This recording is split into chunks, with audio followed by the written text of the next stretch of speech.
আজকের এই দিনটার জন্য একদমই প্রস্তুত ছিলাম না। তারপরও অপ্রস্তুতমূলকভাবেই যেতে হয়েছিল আমাদেরকে বসুন্ধরাতে। আর বসুন্ধরার এটা ছিল রূপায়ণ সিটি। আর রূপায়ণ সিটির এখানেই ছিল আমরা যেখান থেকে ফ্ল্যাট নিয়েছিলাম তাদের অফিস।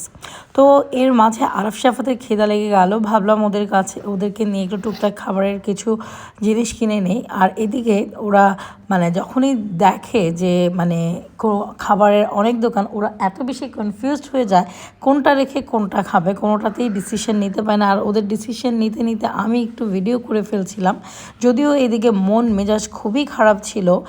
কারণ আসলে আমরা এখন যে সিচুয়েশনের প্রতিদিন যাচ্ছি, খুবই বাজে একটা সিচুয়েশনও আমাদের উপর দিয়ে যাচ্ছে। তারপরেও সব কিছু জীবন চলবে, জীবনকে চালিয়ে যেতে হবে, এটাই জীবন।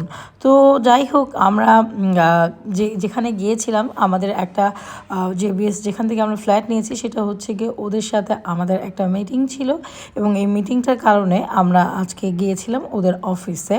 তো এদিকে আমরা একটু খাবার নিয়ে নিয়েছিলাম। আর এদিকে দেখতে পেলাম খুব কিউট কিউট ওদের ললিপপ, আর এগুলো ছিল চিকেন ললিপপ, দেখতে খুবই কিউট লাগছিল। আর এখানে আমি একটু আমাকে নিয়ে নিলাম। আসলে সবসময় ভিডিওতে রাখি, মাঝে মাঝে রাখি না।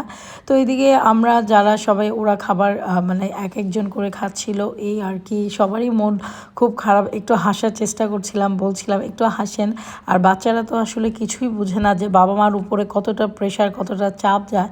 বাচ্চারা তো শুধু ওদের দুষ্টামি, খেলাধুলা এগুলোই বুঝে। কিন্তু আমরা আসলে ছোটোবেলায় বাবা মা যে কি এক একটা পর্যায়ে বা কী অবস্থায় বাবা মা ফেস করতো, এখন বাবা মা হয়ে বুঝি যে আসলে লাইফ এতটা সহজ না যতটা ছোটোবেলায় মনে করতাম। এবং আমরা ফাইনালি তাদের অফিসে চলে আসছি। এখানে সবাই ওয়েট করছিলাম তাদের আসার জন্য, এবং মনটা এত বেশি খারাপ ছিল যে আসলে কি হবে, কি হতে যাচ্ছে আমাদের সাথে, কোনোটাই আমাদের ধারণার মধ্যে ছিল না। তারপরেও ভাবলাম একটু হাসি খুশি থাকার চেষ্টা করি, একটু ভিডিও নেই, এই আর কি। একটু ভিডিও আপনাদের সাথেও শেয়ার করলাম। তো যাই হোক, আমাদের জন্য সবাই দোয়া করবেন। এই তো, আল্লাহ হাফেজ।